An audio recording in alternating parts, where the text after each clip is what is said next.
everybody, and welcome to the Disney Planning Insights podcast. Today we're going to be talking about some of our favorite things. This is kind of a new episode for us, and we're going to do this for all of the parks. And really what it is that we're going to break down our favorite things into three categories. Our favorite ride at each park, our favorite meal at each park, and a few of our hidden gems, things that maybe people will pass over, maybe people don't know about, that over time we figured out around the parks. This is Disney Planning Insights.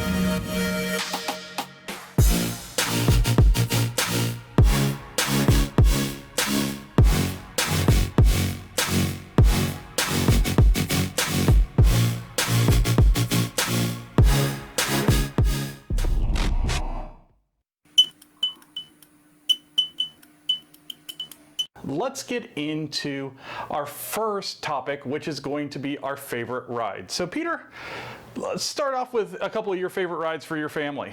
Yeah, so just to start off with on favorite rides, we'll go ahead and start small with my daughter's favorite ride. And I, of course, mean Small World, because Addison's favorite ride is It's a Small World. So that, of course, is a classic ride at Magic Kingdom. You board a boat, you travel through different regions of the world, and in all of those regions, the dolls are all singing the exact same song, but they do sing it in various languages and tongues and accents and all those things. And the dolls' costumes change for the different regions. So it, of course, is a very iconic ride of Magic Kingdom, and that is Addison's first favorite. Anybody in your family have a Small World on there? No. No. No. No. Sadly not. Okay, but I think Braden has one that's equally like, okay. So Braden's favorite ride is Peter Pan, and Peter Pan is another classic Disney attraction, but it gives a little bit of the new flair and some technology upgrades to the queue line, especially in the Darling's bedroom. But really, what he likes it for is that you're flying in a pirate ship, and again, there are things that kids are going to like, and this is something that he likes. Staying with my kids, my daughter's favorite ride is Space Mountain. And Space Mountain is a very cool roller coaster at Magic Kingdom. And the reason that she likes it is because it's a dark roller coaster, she likes kind of being surprised every time she rides it, because you can't get used to the track. You can't brace yourself for all the turns and dips and twists that it does. And she really enjoys that element of surprise. You know, what was Bryce's favorite? So Bryce's favorite is another mountain, and it's also Jesse's favorite. They both really love Splash Mountain. Splash Mountain is their favorite ride at Magic Kingdom. It's sort of like a family favorite ride. I know Addison and I went a different route for our absolute favorites, but Splash Mountain is a ride that our family has to ride every day we go to Magic Kingdom, and normally we have to ride more than one time every day that we go to Magic Kingdom, and they just love it. There's a lot of reasons to love Splash Mountain. Theming is phenomenal. The boat ride itself is great, and it's long, and it's through inside air conditioning for part of it and outside for part of it. You get a little bit wet. You get to see some great sights, and I mean the ride clocks in at like 10 minutes from the time you leave the station to the time you come back. It's really nice to be able to sit down, go through those lift hills. The top lift hill on Splash Mountain offers a fantastic, unique view of the park. There are a couple of places on the ride track that I found some very unique photos. Like I found one where you can kind of outline the castle with the rock formations of the ride. So a really, really great ride, really solid one to be in their absolute favorites for sure is Splash Mountain. So any Splash Mountains on your end, or? No Splash Mountains. I think you got the last mountain though. Yeah, we did. So we're going to go away from that real quick, but we're going to do Shannon's, and that's Seven Doors Mine Train. Yeah. Seven Doors Mine Train, awesome ride. It's actually number 1 on our top 10 at Magic Kingdom, if you guys have watched that video. So definitely something to check out if you haven't.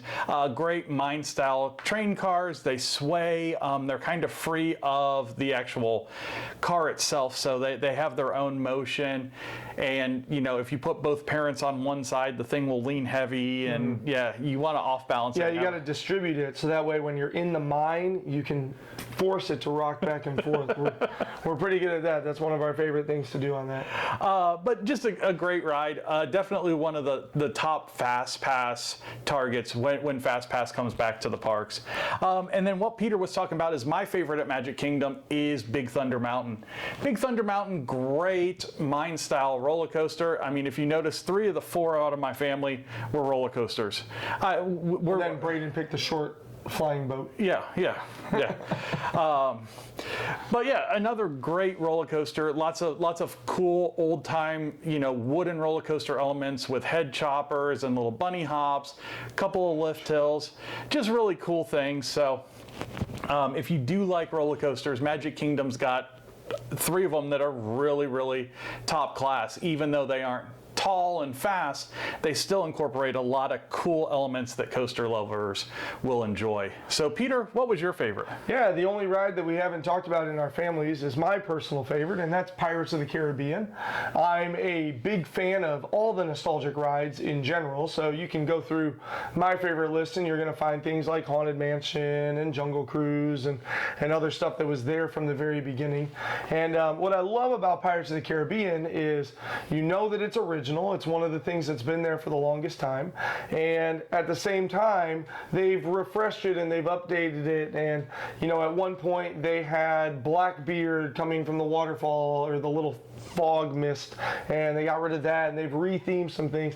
But what I love about it is that now they've taken the Pirates of the Caribbean movie franchise and put it into that ride. So Barbossa's there, Jack Sparrow's there, just a lot of great things in that ride that mean a lot to me, because it's more than just the scenery. It's the nostalgia, it's the smells, it's the sights, it's the fact that I remember doing that when I was a little kid, that a day in Magic Kingdom is just not complete unless I can get on Pirates of the Caribbean. A lot of times it'll be one of the first things that we rush to in the morning as everybody else runs to Seven Dwarfs or Space Mountain. I'm focused on hitting up Adventureland. We'll talk more about that in our One Day of Magic Kingdom. Yeah, most definitely. Yeah. So moving on from our rides, we start to talk about some things that we enjoy eating over at Magic Kingdom. So Matt, why don't you start us out? Is there anything that multiple people in your family said is the favorite? So the favorite that popped up a couple of times on our list was Be Our Guest. Be Our Guest signature dining, especially in that lunch and dinner. And just a really cool, my daughter said, it's every girl's dream to eat in the Beast Castle, in that ballroom. And it captures that very, very well. Just its grandeur and the ability to have the multiple rooms, because they have the West Wing that's really cool. They've got the ballroom, which is your main dining room. And then they've got the East Wing, which is more of like the love story of Beauty and the Beast, which is really cool as well. So essentially a portrait gallery. Exactly. And then there's some really cool things that we'll talk about in our hidden gems as well. Yeah. When it comes to that Be Our Guest restaurant as well. Anything that was multiple for your family? Yeah, well, actually, Be Our Guest is multiple for my family. So both of the girls in my family, my daughter Addison and my wife Jessie, they both talked about Be Our Guest. Now, Addison, for kind of the same thing that Allie was talking about, Addison really likes Be Our Guest because one of her best memories was during the dinner. And again, I don't want to spoil later in the episode, but we'll talk about what happened in the dinner, and I'll talk more about Addie's love of Be Our Guest then when Matt brings up, I think it's your hidden gem. It is. And but Jessie loves Be Our Guest and hopes that this comes back, because Be Our Guest used to be a bookable quick service restaurant for breakfast and lunch, and we greatly as a family hope that Disney at least brings back the breakfast aspect of that. I get if they want to keep the fine dining for lunch and dinner as it currently sits right now, but I hope they start opening those doors for breakfast again soon, because the breakfast was fantastic. It was worth the money.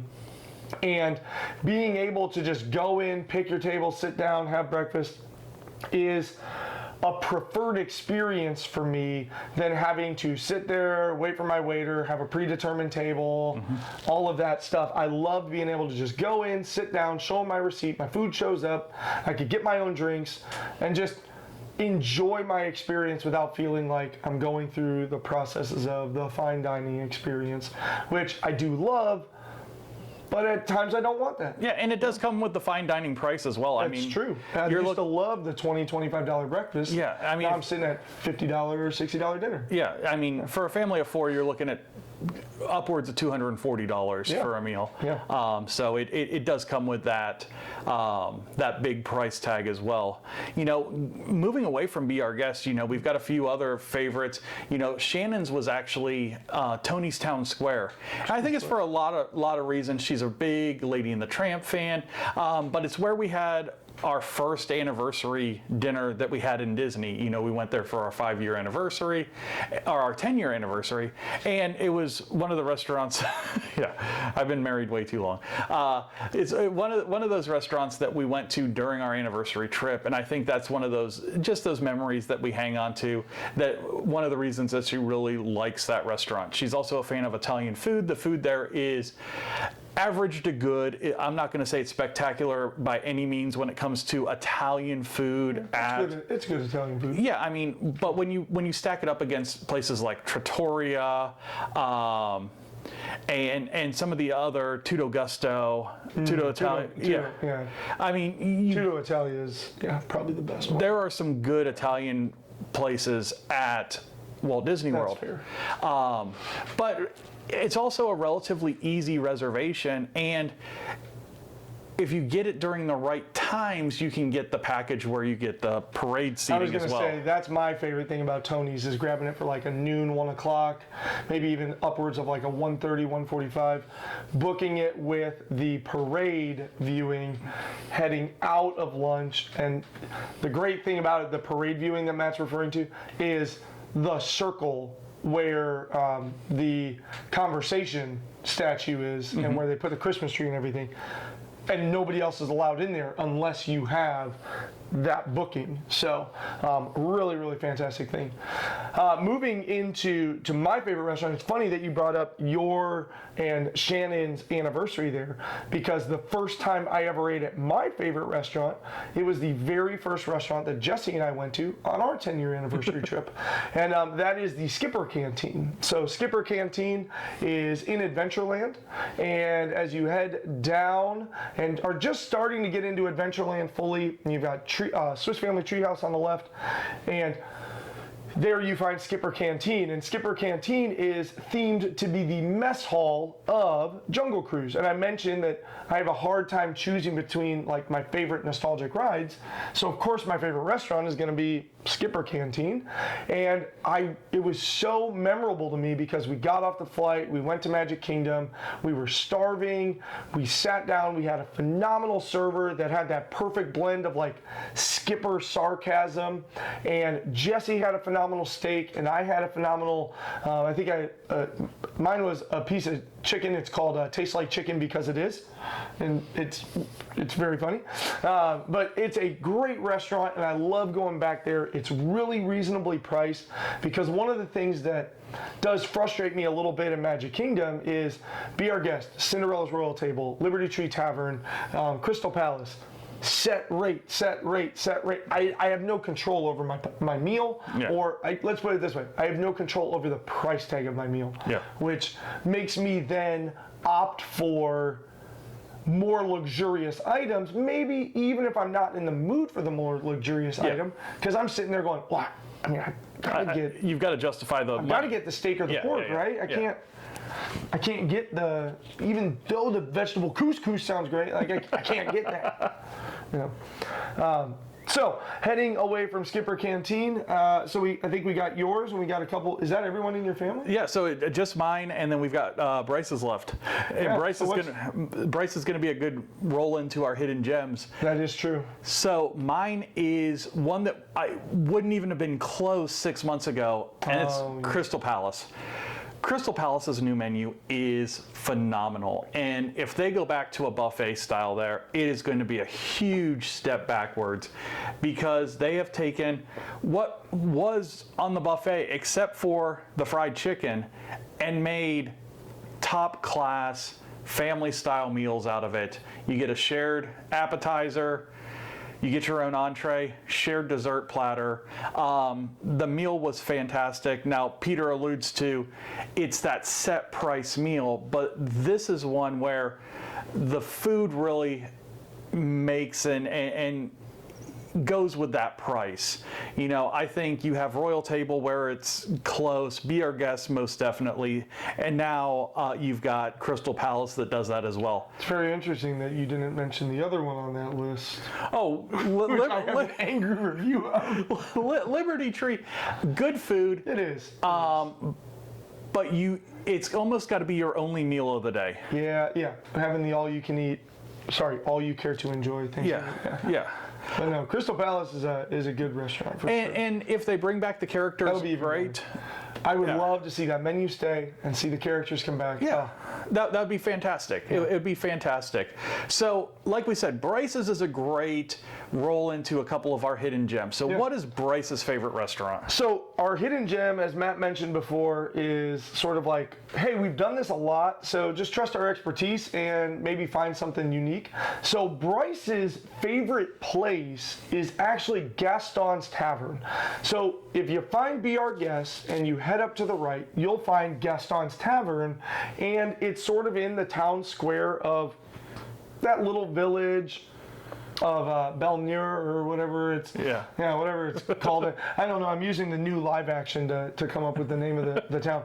But so Gaston's Tavern is just this little quick service restaurant, and they've got some pastries, and what really sets it off for Bryce is there are some great little menu items, but he loves the LeFou's Brew, which is a pear apple cider slushy with a little bit of like a mango foam topper. So it's just a really, really good refreshing drink on a hot Florida day.